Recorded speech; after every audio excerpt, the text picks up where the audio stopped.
നമസ്കാരം, വെട്ട ന്യൂസ് എക്സ്പ്രസിലേക്ക് സ്വാഗതം. ജീവകാരുണ്യ സാംസ്കാരിക മേഖലകളിൽ നിറസാന്നിധ്യമായ തലപ്പള്ളിപ്പാടം മായ ബസാർ ചാരിറ്റി വർഷം തോറും നടത്തിവരാറുള്ള റംസാൻ റിലീഫ് കിറ്റ് വിതരണം അബ്ദുൽ സലാം മാസ്റ്റർ ഉദ്ഘാടനം നിർവഹിച്ചു. കൃഷിക്കും ആരോഗ്യത്തിനും പ്രഥമ പരിഗണന നൽകി വിഷൻ 2030 താനൂർ ബ്ലോക്ക് പഞ്ചായത്ത് വാർഷിക പദ്ധതി വികസന സെമിനാർ സംഘടിപ്പിച്ചു. താനൂർ ബ്ലോക്ക് പഞ്ചായത്ത് കോൺഫറൻസ് ഹാളിൽ നടന്ന സെമിനാർ ത്രിതല പഞ്ചായത്ത് ജനപ്രതിനിധികൾ, ഉദ്യോഗസ്ഥർ, സാംസ്കാരിക പ്രവർത്തകർ എന്നിവർ പങ്കെടുത്തു.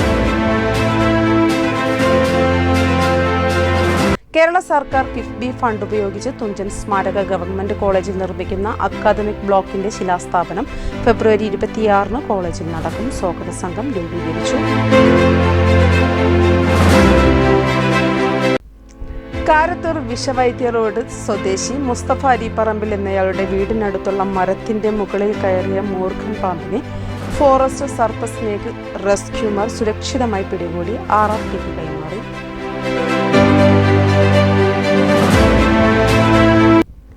ആഴികൾക്ക് അകലെ നിന്നെത്തിയ മനോളിന് തീരനാട്ടിലൊരു മാംഗല്യ സാഫല്യം. പുഴൂർ കുറുവട്ടിശ്ശേരിയിലെ ശരത് ബാബുവിന് മംഗല്യഹാരം ചാർത്താനാണ് വധുവായി ഫ്രാൻസിൽ നിന്ന് മനോൺ എത്തിയത്.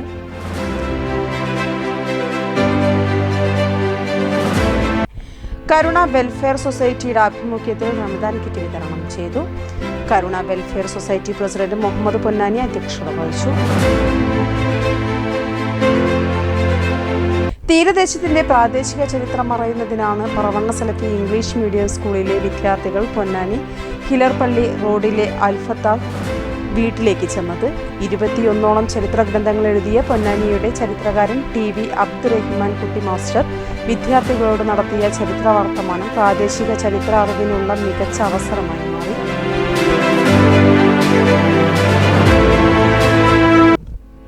തിരൂർ താഴെപ്പാലത്തെ പുതിയ പാലത്തിന്റെ അപ്രോച്ച് റോഡിൽ ഇന്റർലോക്ക് വിരിക്കുന്ന പ്രവൃത്തി തുടങ്ങി. 2023 ഫെബ്രുവരി 14 പാലത്തിനൊപ്പം ഉദ്ഘാടനം ചെയ്ത റോഡാണിത്.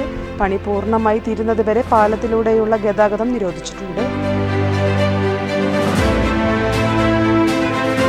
താനൂർ നഗരസഭ 14ാം ഡിവിഷൻ കാരാട് മുസ്ലിം ലീഗ് കമ്മിറ്റിയുടെയും GCC KMCCയുടെയും നേതൃത്വത്തിൽ 500ഓളം കുടുംബങ്ങൾക്ക് റംസാൻ കിറ്റ് വിതരണം ചെയ്തു. വെട്ട ന്യൂസ് എക്സ്പ്രസ് പൂർണ്ണമാകുന്നു. നന്ദി, നമസ്കാരം.